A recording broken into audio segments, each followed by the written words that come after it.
राधे राधे। जय श्री कृष्ण। नमस्कार मेरे प्यारे भक्तों और श्रोताओं। आज हम सुनने जा रहे हैं ऐसी कथा जो भगवान श्री कृष्ण के बाल रूप की दिव्यता को उजागर करती है। यह कथा है मार्गशीर्ष मास की, वह महीना जो स्वयं श्री कृष्ण ने अपना प्रिय बताया है। इसलिए जो भी भक्त इस महीने में श्री कृष्ण की भक्ति करता है, उनके बाल रूप की कथा सुनता है, उसका जीवन आनंद, शांति और भक्ति से भर जाता है। हिंदू पंचांग के अनुसार मार्गशीर्ष मास वह पावन समय है जब देवताओं का प्रभाव पृथ्वी पर अत्यधिक होता है। इस महीने में सत्य, धर्म, भक्ति और प्रेम की ऊर्जा से वातावरण में शांति होती है। शास्त्रों में लिखा गया है कि जो इस मास में प्रभु श्री कृष्ण के बाल रूप का स्मरण करता है, उसे न केवल भौतिक सुख मिलते हैं बल्कि आत्मिक शांति भी प्राप्त होती है। इस माह में की गई पूजा, कथा श्रवण और दान कई गुना फल देती है। इसलिए इस महीने को भगवान विष्णु और श्री कृष्ण का महीना कहा गया है। चलिए हम गोकुल की भगवान श्री कृष्ण की बाल रूप की कथा का आरंभ करते हैं। अब कथा शुरू होती है गोकुल नगरी से, जहाँ हर गली में राधे कृष्ण का नाम गूंजता था। यहाँ नंद बाबा का विशाल भवन था और माता यशोदा की गोद में नन्हे से बालक श्री कृष्ण खेलते थे। सुबह का समय था। गोकुल की गलियों में गांवों की घंटियां बज रही थी। हवा में ताजा घास और दूध की सुगंध फैली थी। माता यशोदा घर के आंगन में बैठी थी। उनके सामने लकड़ी की मथनी और दही से भरा मटका रखा था। वे भजन गुनगुना रही थी।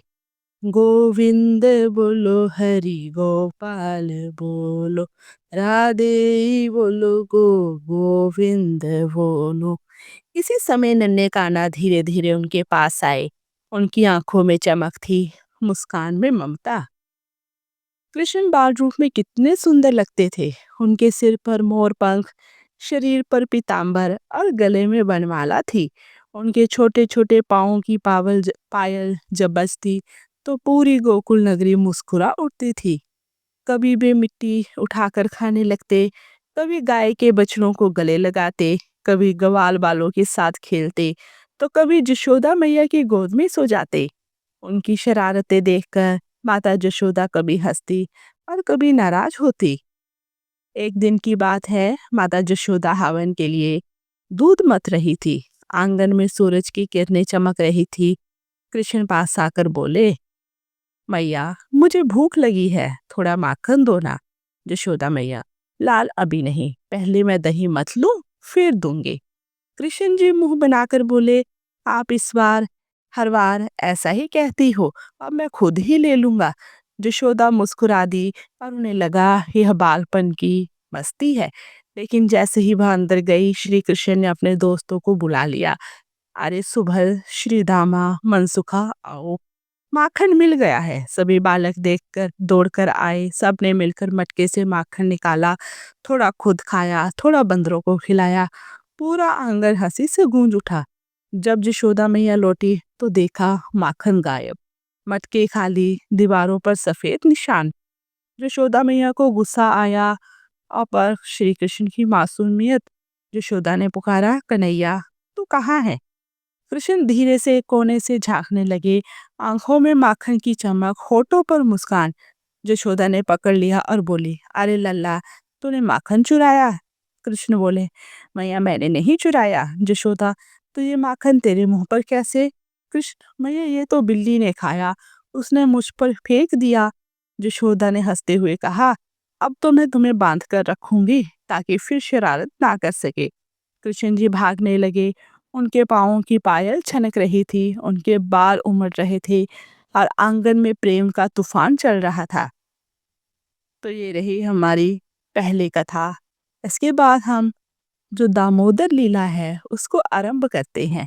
यशोदा ने एक रस्सी उठाई और कृष्ण को पकड़कर बांधने लगी। पर जैसे ही उन्होंने बांधने की कोशिश की, रस्सी 2 अंगुल छोटी रह जाती। उन्होंने दूसरी रस्सी जोड़ी, फिर भी छोटी।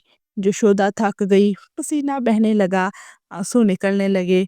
पर भगवान मुस्काए और बोले, मैया, तुम मुझे शक्ति से नहीं, प्रेम से बांध सकती हो। जैसे ही यह कहा, रस्सी पूरी हो गई। माता यशोदा ने उन्हें उखल से बांध दिया। यही प्रसिद्ध लीला है, जिसे दामोदर लीला के नाम से जाना जाता है। तभी आकाश से पुष्पों की वर्षा होने लगी और देवता प्रकट हुए और बोले, धन्य है आप माता यशोदा, जिन्होंने स्वयं ब्रह्मा को अपने प्रेम से बांध लिया। नंद बाबा ने आकर देखा तो बोले, अरे क्या बात है, हमारे लल्ला को क्यों बांध दिया? यशोदा बोली, आपके लल्ला ने सारी गली के मटके खाली कर दिए। तभी सभी हंस पड़े। कृष्ण भी मुस्कुराने लगे। उनकी मुस्कान देखकर सभी के हृदय पिघल गए। ये रही कथा 1। ईश्वर को शक्ति धन या पूजा से नहीं, बल्कि सच्चे प्रेम से ही बांधा जाता है। इस कहानी से हमें यही सीख मिलती है। माता यशोदा ने ईश्वर को न डर से बांधा, न नियम से, बल्कि मात्र के प्रेम से बांधा। इसलिए इस लीला को दामोदर लीला कहा गया, जहाँ दाम और उदर का मेल था। दाम अर्थात रस्सी और उदर पेट। जो भी इस लीला का स्मरण करता है, उसके जीवन में श्री कृष्ण की कृपा सदैव बनी रहती है। अब सुनिए इस लीला का अगला और अद्भुत प्रसंग। माता यशोदा के घर में के काम में लग गई और श्री कृष्ण उखल में बंधे हुए बैठे थे। उनकी आंखों में शरारत की चमक थी। कभी वे रस्सी खींचते, कभी उखल को घसीटते। धीरे धीरे उन्होंने उखल को घसीटते हुए आंगन के बाहर ले गए। वहां 2 विशाल अर्जुन वृक्ष खड़े थे, ऊंचे, सीधे और कई वर्षों से वहां स्थित। ब्रजवासी कहते थे कि ये वृक्ष असल में कोई साधारण पेड़ नहीं है, बल्कि इनमें 2 दिव्य आत्माएं बसी है, नलकुवर और मणिग्रीव, जो पहले कुबेर देव के पुत्र थे। बहुत समय पहले स्वर्गलोक में नलकुबर और मणिग्रीव नामक 2 युवक रहते थे। वे धनवान, सुंदर और विलासी थे। कुबेर के पुत्र होने के कारण उन्हें ऐश्वर्य की कोई कमी नहीं थी। एक बार वे मंदाकिनी नदी में अप्सराओं के साथ जल क्रीड़ा कर रहे थे। तभी वहां महान ऋषि नारद जी पधारे। सभी अप्सराएं आदर से वस्त्र धारण कर बाहर आ गई, परंतु नलकुवर और मणिग्रीव अहंकार में डूबे रहे। उन्होंने नारद जी का सम्मान नहीं किया। ऋषि नारद ने शांत स्वर में कहा, तुम्हारा यह अहंकार तुम्हें पतन की ओर ले जाएगा। जाओ, तुम दोनों वृक्ष बनो, ताकि स्थिर रहकर तुम्हें संयम का अर्थ समझ में आए। दोनों ने विनती की, हे मुनिवर, हमें क्षमा करें। हमें ऐसा वर दें कि हम किसी पवित्र स्थान पर जन्म लें, जहाँ भगवान के दर्शन हो सके। नारद जी ने प्रसन्न होकर कहा, तुम वृक्ष रूप में गोकुल में जन्म लोगे। यहाँ स्वयं श्री कृष्ण अपने बाल रूप में अवतरित होंगे और तुम्हारे स्पर्श से तुम्हारा उद्धार होगा। अब वही 2 वृक्ष गोकुल में खड़े थे। श्री कृष्ण उखल से बंधे हुए धीरे धीरे उनके बीच से निकलने लगे। उनकी छोटी छोटी भुजाएं रस्सी को खींच रही थी। जब उखल दोनों वृक्षों के बीच फंसा, तो श्री कृष्ण ने पूरी ताकत लगाई। धड़ाम, दोनों वृक्ष एक साथ गिर पड़े। गिरते ही एक दिव्य प्रकाश फैला और उन वृक्षों से 2 तेजस्वी पुरुष निकले। वे हाथ जोड़कर बोले, हे नंदन लाल, हे वासुदेव, हम नल कुंवर और मणिग्रीव हैं, जिन्होंने अहंकार में आकर ऋषि नारद का अपमान किया था। आपकी कृपा से हमें मुक्ति मिली है। कृष्ण मुस्कुराए और बोले, तुम्हारा उद्धार हो चुका है। आप जाओ, अपने स्वरूप में वापस लौटो और सदा भक्ति मार्ग पर चलो। इतना कहकर बाल कृष्ण वही खड़े रहे। उनके शरीर पर धूल लगी थी, पर मुख पर अद्भुत तेज था। माता यशोदा का भय और प्रेम। जब वृक्षों के गिरने की आवाज आई, तो पूरा गोकुल दौड़ पड़ा। नंद बाबा, यशोदा मैया सब घबराकर पहुंचे। यशोदा ने देखा कृष्ण उखल के पास खड़े हैं और दोनों वृक्ष जमीन पर पड़े हैं। वो कांप गई और बोली, लाला लल्ला, तुझे कुछ हुआ तो नहीं? कृष्ण मासूमियत से बोले, नहीं मैया, ये पेड़ खुद गिर गए। नंद बाबा ने मन ही मन सोचा, जे लल्ला सच में कोई साधारण बालक नहीं है, इसमें कोई दिव्य शक्ति है। इस घटना के पास पूरे गोकुल में चर्चा फैल गई। नंद का लल्ला दिव्य बालक है। हर घर में बाल कृष्ण के जयकारे गूंज उठे। नंद के आनंद भयो जब कन्हैया लाल की, नंद घर आनंद भयो जय कन्हैया लाल की। हर ओर श्री कृष्ण की बाल लीलाओं की चर्चा होने लगी। अब भी माखन चुराते, ग्वालिनों को हंसाते और सबके दुख दूर करते।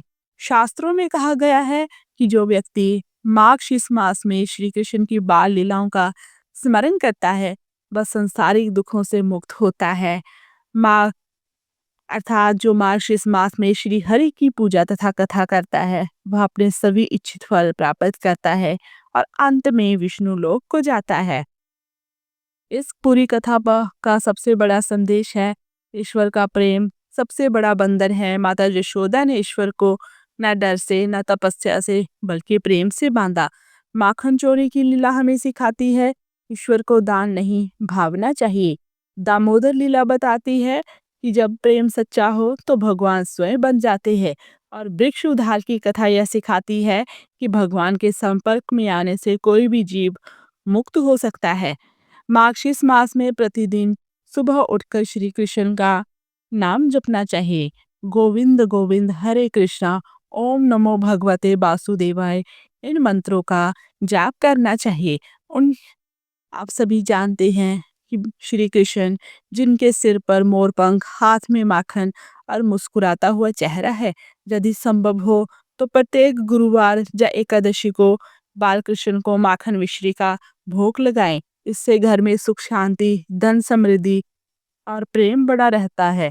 जो भक्त इस माघ मास में श्री कृष्ण बाल लीला की कथा श्रद्धा से सुनता है, उसके जीवन में दुख और भय दूर हो जाते हैं। परिवार में प्रेम और एकता बढ़ती है। घर में अन्न धन और संतोष का वास होता है। संतान बुद्धिमान संस्कारी और भक्ति युक्त होती है। मृत्यु के बाद उसे विष्णु लोक की प्राप्ति होती है। मार्गशीर्ष मास केवल पूजा पाठ का महीना नहीं, बल्कि भक्ति प्रेम और विनम्रता का पर्व है। माता यशोदा का प्रेम हमें सिखाता है कि जब प्रेम सच्चा होता है तो उसमें भगवान स्वयं उपस्थित हो जाते हैं। भगवान श्री कृष्ण के बाल रूप की कथा हमें यह भी बताती है ईश्वर दूर नहीं है, वे हमारे प्रेम से हमारे हृदय में ही निवास करते हैं। इसलिए हे भक्तों, मार्गशीर्ष मास में प्रेम पूर्वक श्री कृष्ण की भक्ति करें, माता यशोदा की ममता का स्मरण करें और श्री कृष्ण के बाल रूप की इस कथा का श्रवण करें। आपके जीवन में प्रेम आनंद और शक्ति का प्रकाश सदा बने रहेगा। जय नंदलाल, जय गोपाल, जय माखन चोर बिहारी लाल, तेरे बिना सूना है संसार। जय श्री कृष्ण, जय गोपाल।